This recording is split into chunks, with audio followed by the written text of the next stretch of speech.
We are bringing in more technology so that the power at the TMU increases and they can.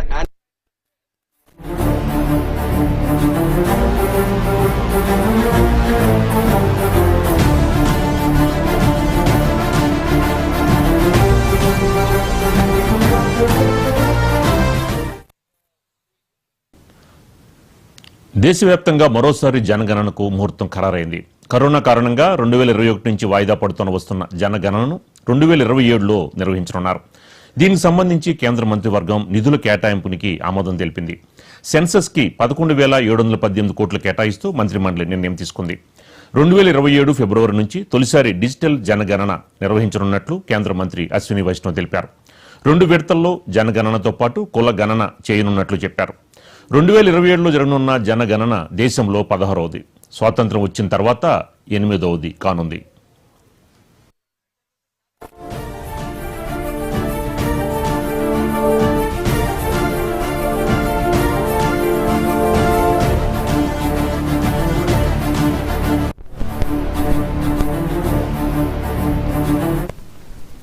మొదటి దశ జనగణన 2026 April September మధ్య జరగనుంది. ఇందులో గృహాల జాబితా, గృహ గణన చేయనున్నారు. రెండో దశ 2027 ఫిబ్రవరిలో జరగనుంది. ఈ దశలో జనాభా గణన, కుల గణన చేయనున్నారు. అయితే లడఖ్, జమ్మూ కాశ్మీర్, హిమాచల్ ప్రదేశ్, ఉత్తరాఖండ్లోని కొన్ని ప్రాంతాలతో సహా మంచుతో కప్పబడిన ఇతర ప్రాంతాలతో ప్రతికూల వాతావరణ పరిస్థితుల కారణంగా జనాభా గణనని ముందుగానే సెప్టెంబర్ 2026లో నిర్వహించనున్నారు. 2027 జనాభా లెక్కలు భారతదేశంలో మొట్టమొదటి డిజిటల్ జనాభా లెక్కలు అవుతాయని కేంద్ర మంత్రి అశ్విని వైష్ణవ్ తెలిపారు. ఆండ్రాయిడ్, ఐఓఎస్ ప్లాట్ఫామ్లు రెండింటికి అనుకూలమైన మొబైల్ అప్లికేషన్లను ఉపయోగించి డేటా సేకరిస్తామన్నారు. వీటిని పర్యవేక్షించడానికి కేంద్ర జనాభా నిర్వహణ పర్యవేక్షణ వ్యవస్థ సిఎంఎంఎస్ పోర్టల్ అభివృద్ధి చేసినట్లు తెలిపారు. మెరుగైన ప్రణాళిక పర్యవేక్షణ కోసం ఛార్జ్ అధికారులు house listing block, HLB, creator, web map application కూడా ఉపయోగిస్తారని తెలిపారు.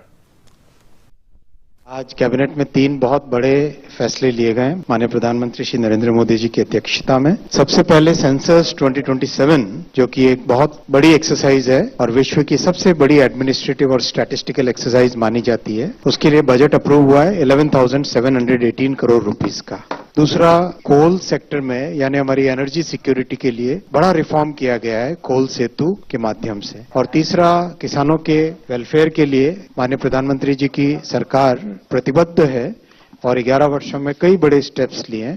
उसी कड़ी में आज एक बहुत बड़ा सेफ्टी नेट का एमएसपी कोपरा के लिए अप्रूव हुई है।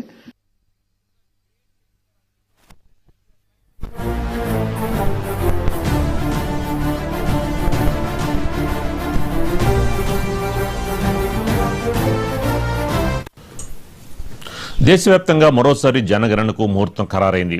కరోనా కారణంగా 2021 నుంచి వాయిదా పడుతూ వస్తున్న జనగణనను 2027లో నిర్వహించనున్నారు. దీనికి సంబంధించి కేంద్ర మంత్రివర్గం నిధుల కేటాయింపునికి ఆమోదం తెలిపింది. సెన్సస్ కి 11,718 కోట్లు కేటాయిస్తూ మంత్రిమండలి నిర్ణయం తీసుకుంది. 2027 ఫిబ్రవరి నుంచి తొలిసారి డిజిటల్ జనగణన నిర్వహించనున్నట్లు కేంద్ర మంత్రి అశ్విని వైష్ణవ్ తెలిపారు. 2 విడతల్లో జనగణనతో పాటు కుల గణన చేయనున్నట్లు చెప్పారు. 2027లో జరగనున్న జనగణన దేశంలో 16వది. స్వాతంత్ర్యం వచ్చిన తర్వాత 8వది కానుంది.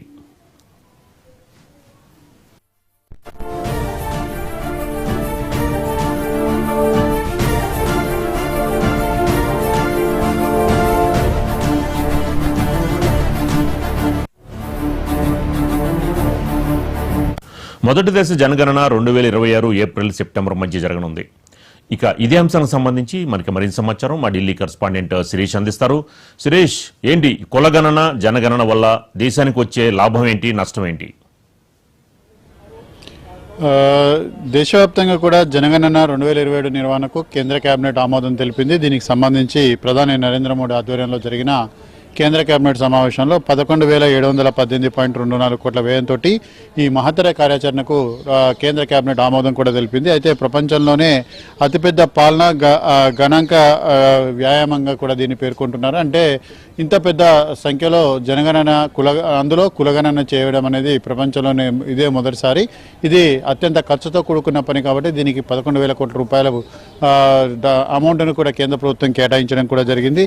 సో మొత్తం మీద కూడా ఈసారి జనగణన అనేది పూర్తిగా డిజిటల్ విధానంలో చేపట్టడం అనేది కూడా విశేషం అని చెప్పేసి కూడా కేంద్ర ప్రభుత్వం కూడా చెప్తోంది. సో ఈ జనగణన 2027కి సంబంధించిన దశలు షెడ్యూల్ అనేది కూడా కేంద్ర ప్రభుత్వం విడుదల చేయడం కూడా జరిగింది.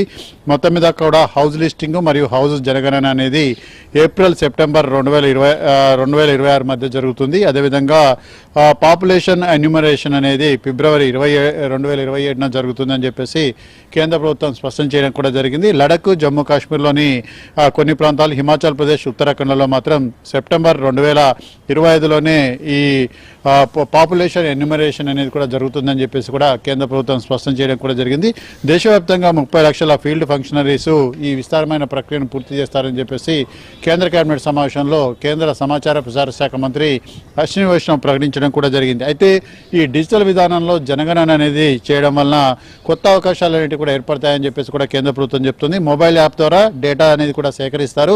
అదేవిధంగా ఆండ్రాయిడ్, iOS వెర్షన్లలో కూడా ఇది అందుబాటులో ఉంటుందని చెప్పేసి కూడా కేంద్ర ప్రభుత్వం కూడా చెప్తోంది. సెంట్రల్ పోర్టల్ ద్వారా రియల్ టైం మానిటరింగ్ అనేది కూడా ఈ జనగణనకు సంబంధించిన ఏర్పాట్లంటివి కూడా ఉంటాయి. ప్రజలకు సెల్ఫ్ ఎన్యూమరేషన్కు సంబంధించిన సౌకర్యం అంటే సొంతగా జనగణనకు సంబంధించి అందులో నమోదు చేసుకునే సౌకర్యం అనేది కూడా దీనివల్ల కల్పిస్తున్నారు. అదేవిధంగా హౌస్ లిస్టింగ్, అదేవిధంగా బ్లాక్ క్రియేటర్, వెబ్ మాన్యూ అప్లికేషన్ అనేది కూడా దీనికి ఉపయోగిస్తున్నట్లుగా కూడా కేంద్ర ప్రభుత్వం చెప్తోంది. డిజిటల్ ఆపరేషన్ కోసం బలమైన భద్రతా ప్రమాణాలన్నిటి కూడా ఏర్పాటు చేశారు. ఎలాంటి అవకతవకలకు తావివ్వకుండా చాలా పకడ్బందీగా డిజిటల్ విధానంలో జనగణన ఏ విధంగా చేపట్టాలి, అందులో కులగణన ఏ విధంగా చేపట్టాలి అనే దాని గురించి కూడా కేంద్ర ప్రభుత్వం స్పష్టం చేయబోతోంది. సెన్సస్ యాజ్ ఏ సర్వీస్ అనే దాని ద్వారా శుభ్రంగా యంత్రాలకు చదవగలిగి అనుసంధానించే ఫార్మేట్లోనే డేటా అనేది కూడా అందుబాటులో రాబోతుందని చెప్పేసి కూడా కేంద్ర ప్రభుత్వం చెప్తోంది. దాంతోపాటుగా ఈ మొదటిసారిగా కులగణన అనేది కూడా జరుగుతోంది.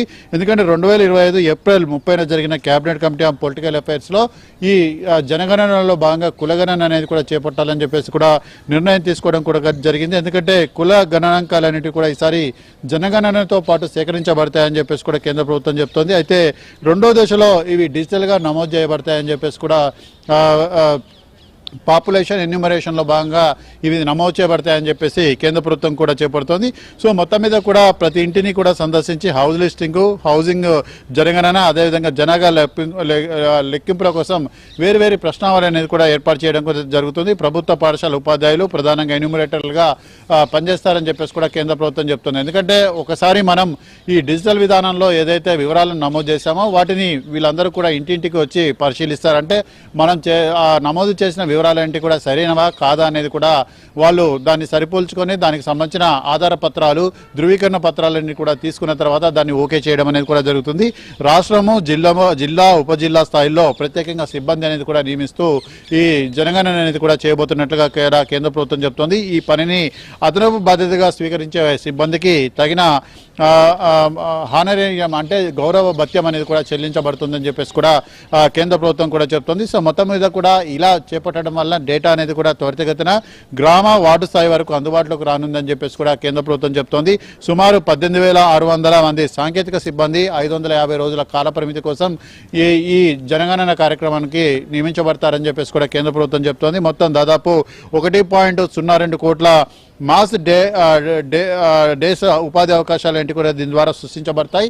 అదేవిధంగా డిజిటల్ డేటా మేనేజ్మెంట్ పై పనిచేయడం వల్ల స్థానిక సిబ్బందికి భవిష్యత్తు ఉద్యోగ అవకాశాలు ఏంటి కూడా అభివృద్ధి చేసేందుకు ఉపయోగపడుతుందని చెప్పేసి కూడా కేంద్ర ప్రభుత్వం స్పష్టం చేయబోతోంది. సో మొత్తం మీద కూడా ఈ జనగణన నేపథ్యం ఏంటంటే 2027 దేశంలో 16వ జనగణన, స్వాతంత్రం తర్వాత ఇది 8వది అని చెప్పేసి కూడా కేంద్ర ప్రభుత్వం చెప్తోంది. సో ఓవరాల్ గా ఈసారి కులగణన అనేది కూడా చేపట్టబోతున్నారు కాబట్టి ఎలాంటి వివాదాలకు కూడా తావివ్వకుండా చాలా పకడ్బందీగా ఈ కార్యక్రమాన్ని నిర్వహించేందుకు కేంద్ర ప్రభుత్వం కసరత్తు అనేది కూడా చేస్తోంది. Right, thank you Sirish.